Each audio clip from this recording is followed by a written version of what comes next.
everyone and welcome back to my channel. My name is Carden and I hope that you're having a safe, happy and healthy day with your family and loved ones. Yesterday at 4 a.m. or something like that, I was trying to find quizzes in order to understand which type of character from popular book series I was. I was specifically searching to find which Cruel Prince character I was, and I constantly got the result of Jude, which I'm quite happy about. While searching for these quizzes, I stumbled upon a Buzzfeed quiz stating that answer the 6 questions and we will give you 6 new books to read. So I thought maybe it could be a fun way to create my TBR list, because I am in the search of trying to find new books. So I hope that maybe Buzzfeed could create my TBR list. But I'm putting a little disclaimer here. I think the Buzzfeed quiz mainly focuses on new books, like new releases, and because of the place I do live in, it is very hard for me to find new releases, especially in their original languages. So I'm just coming from behind, especially in YA section. It is very hard for me to find books, but I will try to create a TBR list with these books and I will try to read them eventually. I don't know when. As soon as I get my hands on these books, I will read them, and also I will try to find audiobooks and also ebooks so that I could read them. But let's get into the video and see what will Buzzfeed suggest to me. I got my computer here and we're gonna start with the quiz. The quiz's name is Answer 6 Questions, and we will tell you 6 new books to read, and I will link the quiz down below so that you can create your own to-be read list too. So the first question is, choose a location. Choices are New York City, Jamaica, Ukraine and Rome. New York City has always been a place I wanted to revisit. Same for Rome. I really do adore the architecture in that place. I really want to visit it sometimes. And if someone is watching from this place, both New York City and Rome are affected badly with the coronavirus, so I'm just saying get well soon. We are praying for you, but I will probably choose Ukraine because also the architecture in that place is amazing. It is so beautiful and I really want to visit there sometimes too. And I believe that New York City and Rome are a little bit popular places for books to be written about, so I'm going with Ukraine. So the book it suggests is Good Citizens Need Not Fear by Maria Viva. Okay, let's just read the synopsis. So it says, an apartment building in Soviet-era Ukraine is accidentally erased from municipal records, and in 9 absurd stories, the residents figure out how to survive when their existence isn't recognized. This sounds so cool. To be honest, I really like Soviet-era stories. 2 years ago or something like that, I was constantly reading about the Soviet Union and the Cold War, so it is very intriguing for me. And basically there is a building and it got deleted from municipal records, so in legal literature these people does not exist. So I'm real, and it will probably give me 9 stories to figure out which one is real and what is really happening. It's kind of like a mystery book, but I really liked it. Buzzfeed is really suggesting us good books. So this is my first book, Good Citizens Need Not Fear by Maria Viva, and I believe it is not a novel, but a collection of short stories or long stories. I believe 9 of them. So I'm really excited to read it. I hope that I can find it. So it says, the second question, choose a book from your childhood. Let's see, what do we have? We have Sideways Stories from Wayside School by Louise Thatcher, Walk 2 Moons by Sharon Creech, Harriet the Spy by Louise Fitzroy, and Bridge to the Terabithia by Catherine Peterson. Oh, I never read Bridge to the Terabithia, but I watched the film and it was so sad with Peter Millark. I really don't know his original name, I'm torn between Harriet the Spy and Bridget the Terabithia, but I will go with Harriet the Spy. Okay. You got Wow No Thank You by Samantha Irby. So the synopsis says Samantha Irby is hilarious, relatable, and self-depreciating. Me.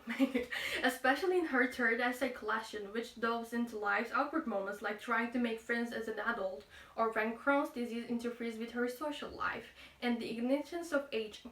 Irby is indomitable and holds nothing back, just like another writer we know and love.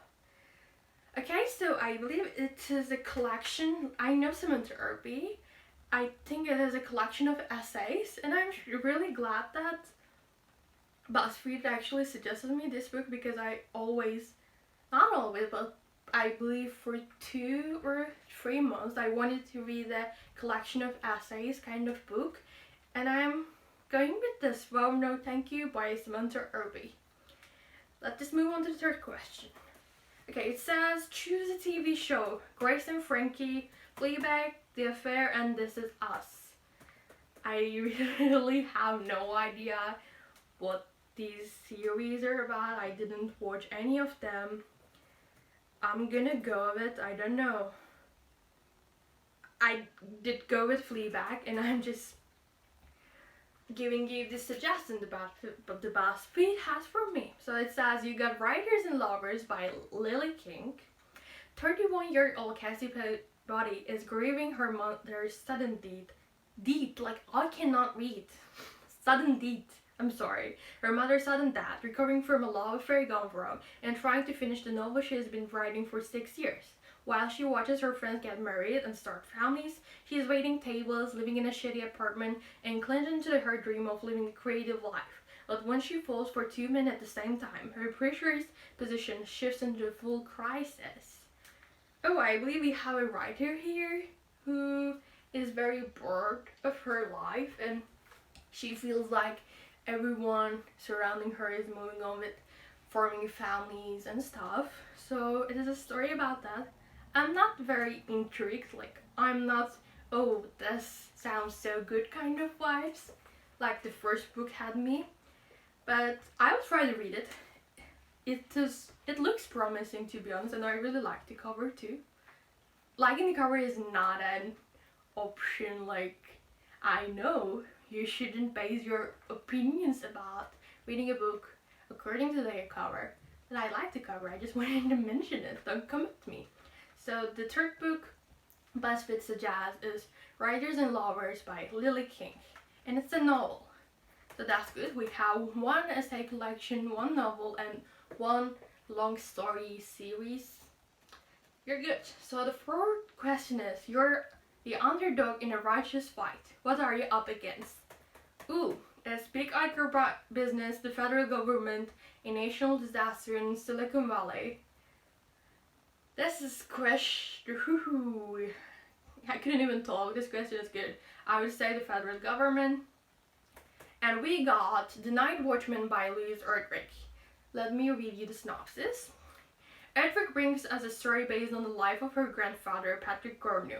Like Gernadette, protagonist Thomas Watzak, I believe he is Polish, works as a night guard, is a chair on the Turtle Mountain Band of Chihuahua Council, and becomes instrumental in the 1953 fight against a bill that will allow the government to abandon treaties that protected Native Americans' right to their land. Oh, they're not Polish, they're Native Americans, I'm sorry.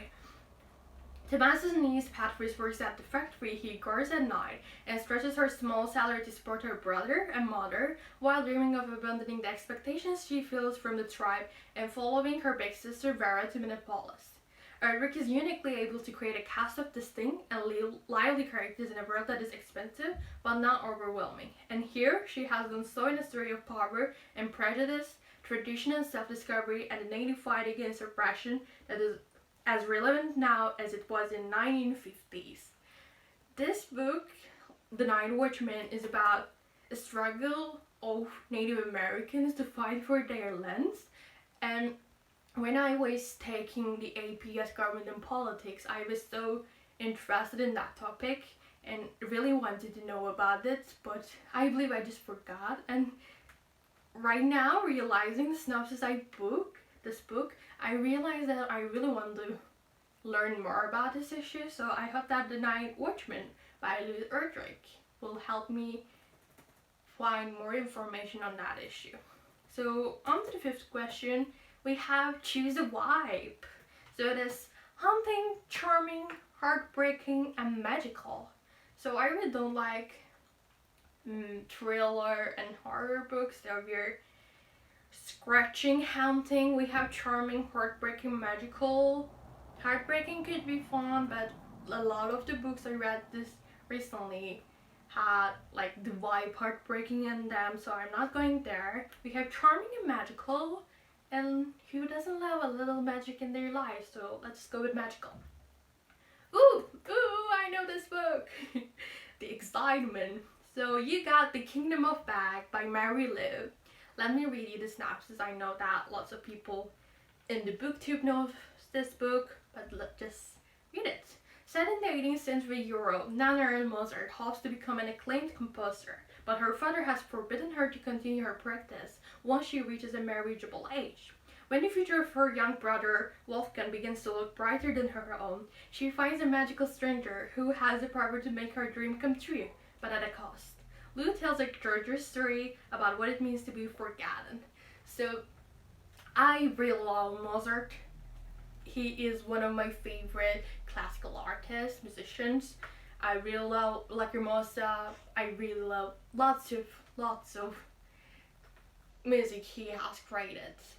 And I really love his story. I remember that when I was, I don't know what age, but 7 or 8, I was reading books about Mozart and I was very intrigued and I started playing the violin and stuff. But Mozart, like Wolfgang Amadeus Mozart, has one sister. He originally had 4 sisters. Why am I giving a history lesson here? I don't know.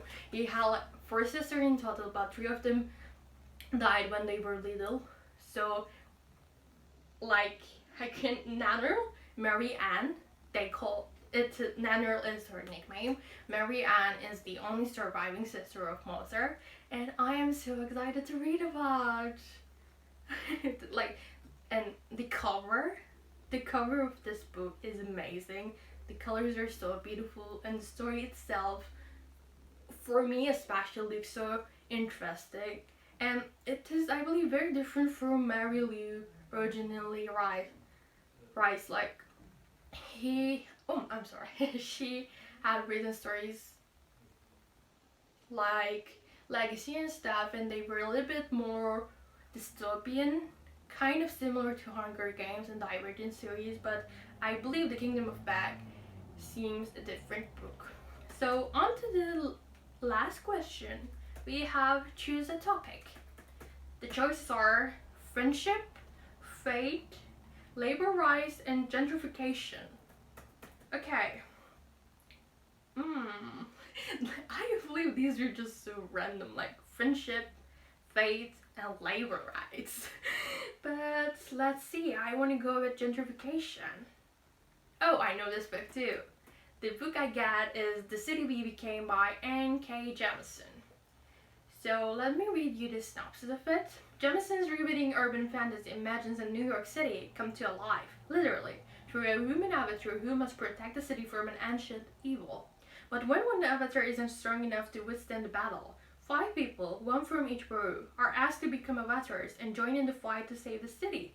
These new avatars act as a representation of the borough they call home, and the tensions that arise within their group, tensions that threaten the success of their dire mission, are emblematic of the real New York City and the class and racial tensions that plague it. This book sounds very interesting, but I really couldn't understand the details about this book from the synopsis, but I think it's a good thing.